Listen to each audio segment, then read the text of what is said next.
Good afternoon. Good afternoon. It is Thanksgiving Day.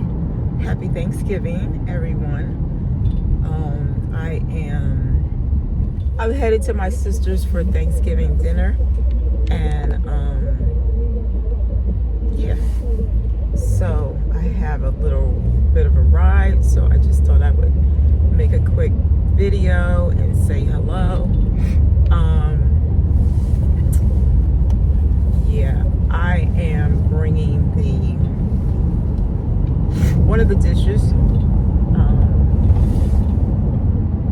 I just want to say this, if I haven't said this before in any of my other videos. I don't think I've really talked about this, but I don't cook.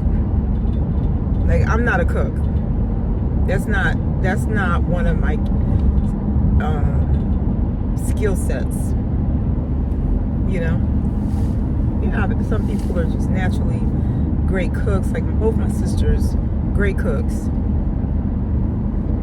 I just didn't get that. That wasn't passed on to me. And I think part of it was, my mom was a great cook. She was a great cook. But I just had no interest in learning how to cook. Like, it just, I would set the table. I love to wash the dishes. Like, that was my thing. Leave your dish there. I got it. I got you. But I just never had any interest in cooking. My mother would, even in her latter years, she would watch. My mom. She passed a couple of years ago, actually, at the ripe age of 93. Okay, and she was in great health, basically pretty much up until a few more months before she passed. Anyway, I say that to say that she was an old school cooker, like old school, born in 1929, something like that. Old school. So, anyway, but she knew how to cook, and she cooked for, her family and all. Anyway, I bring that up because, again, I am bringing one of the main, to me, it's like one of the main dishes for Thanksgiving. And some years ago, while my mother was living, I was designated to make this dish and bring it, to make this dish for Thanksgiving every year. And I have brought it, and it's a major dish, especially in the African American community. Major dish. It's the mac and cheese.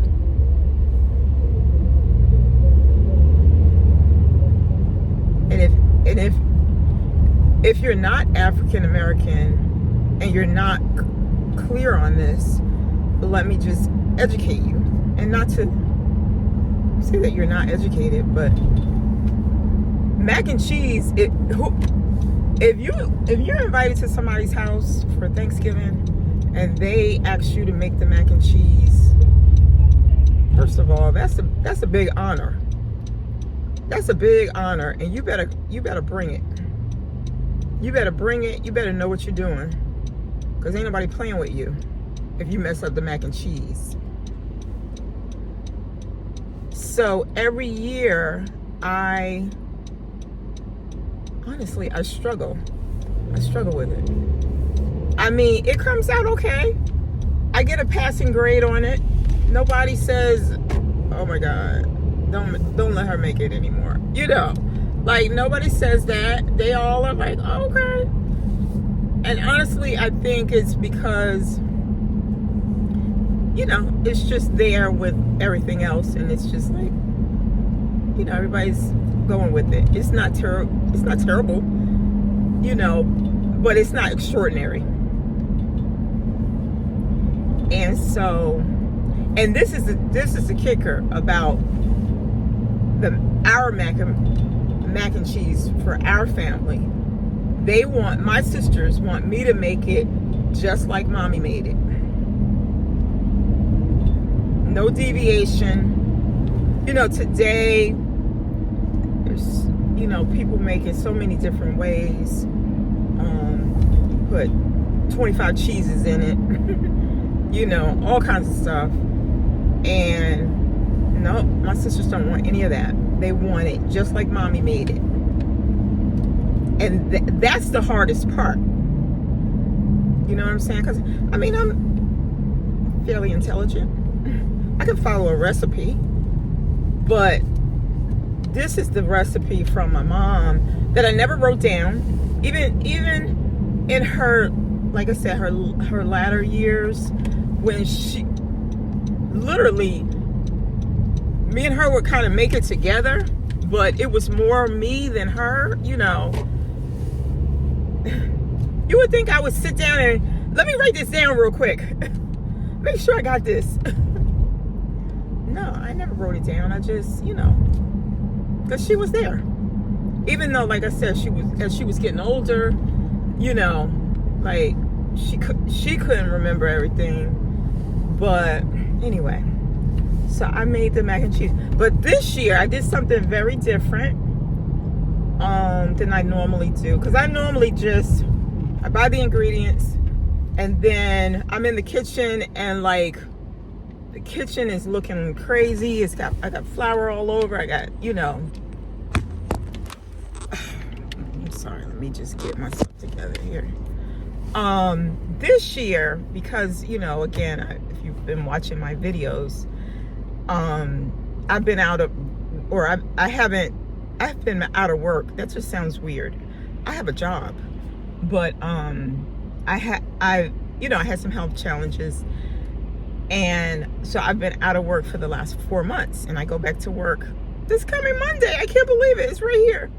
Anyway, and so because I had all this extra time, I said, you know what?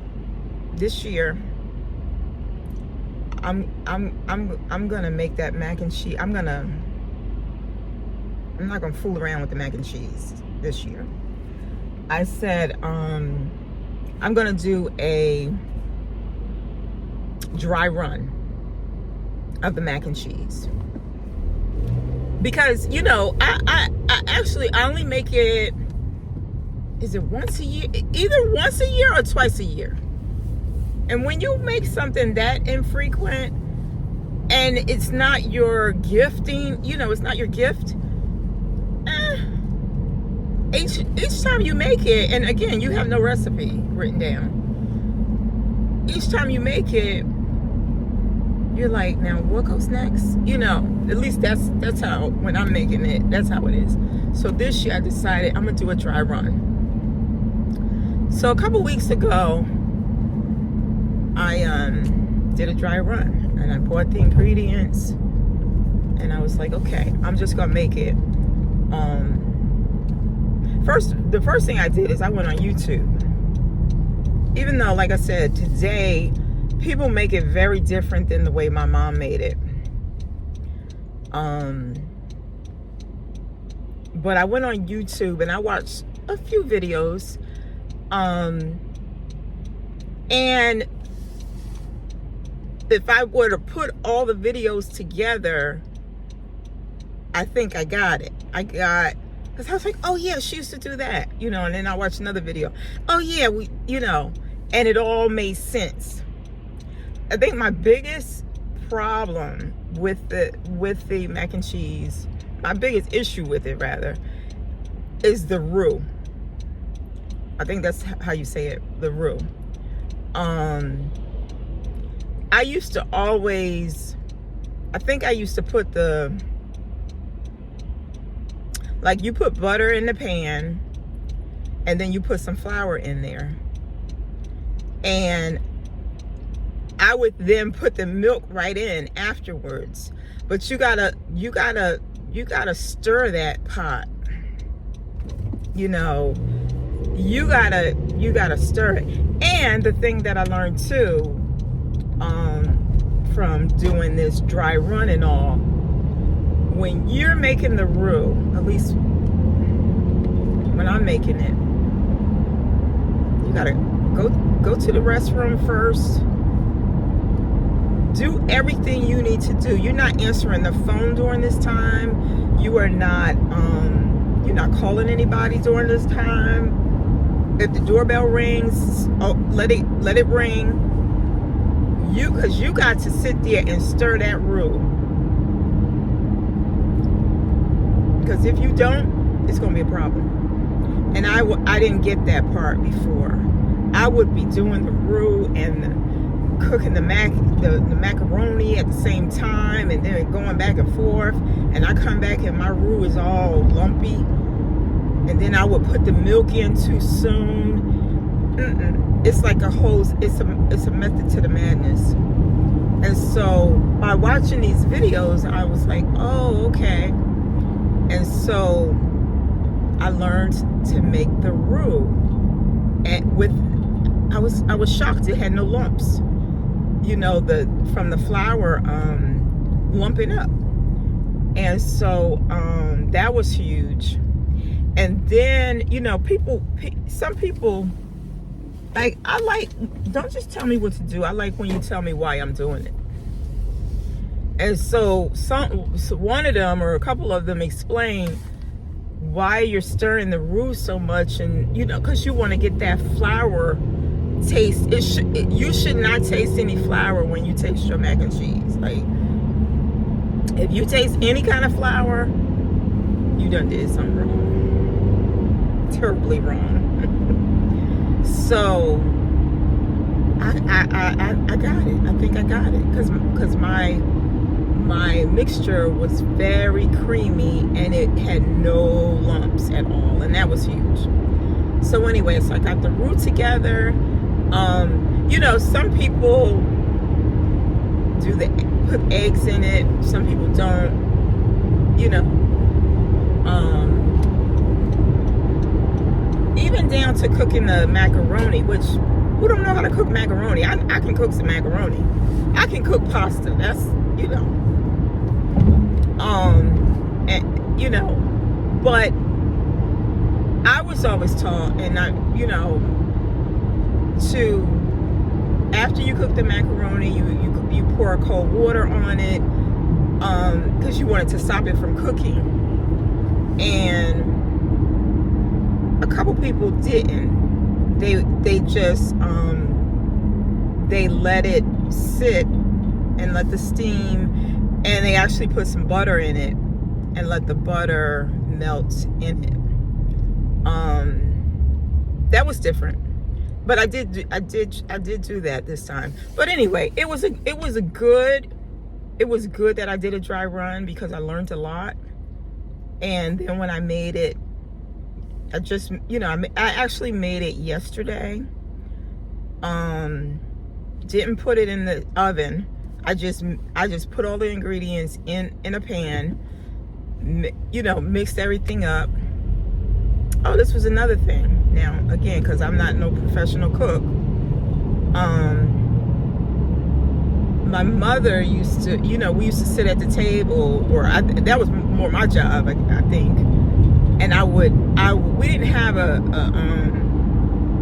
what do you call it? A shredder? I can't think of the word. You know, the thing that you shred the cheese with. We didn't have one of those. So I would literally cut up the cheese in little mini blocks. She would have me doing that.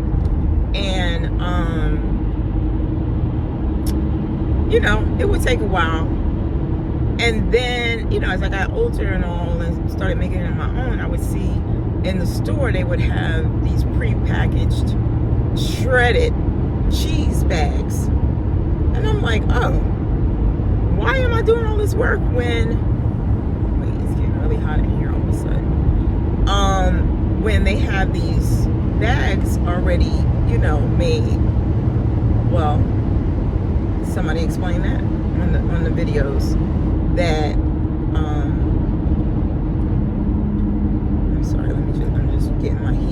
together. When they make those shredded cheese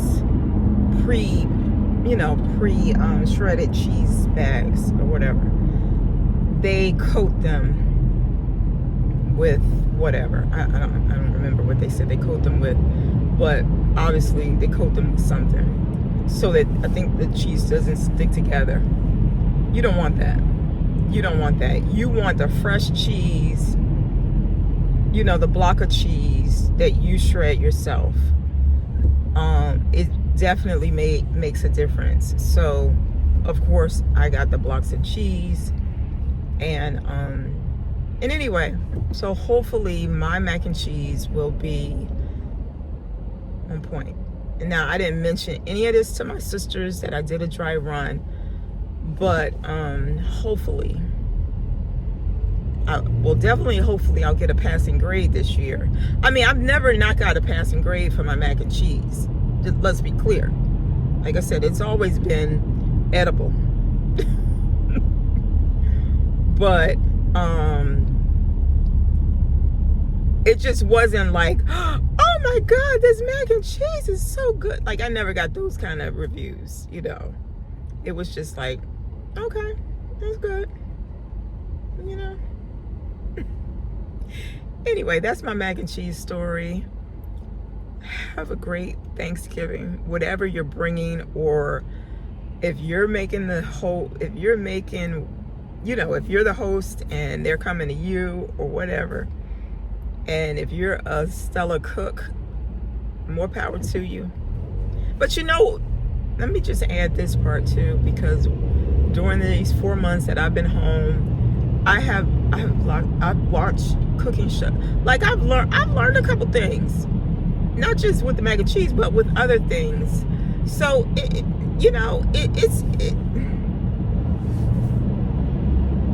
it's just a matter of doing it,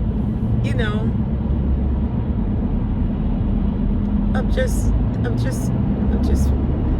doing it. I mean, obviously I've been eating all these years, and I live alone, so clearly and I don't just always eat out. Anyway, have a great Thanksgiving. God bless.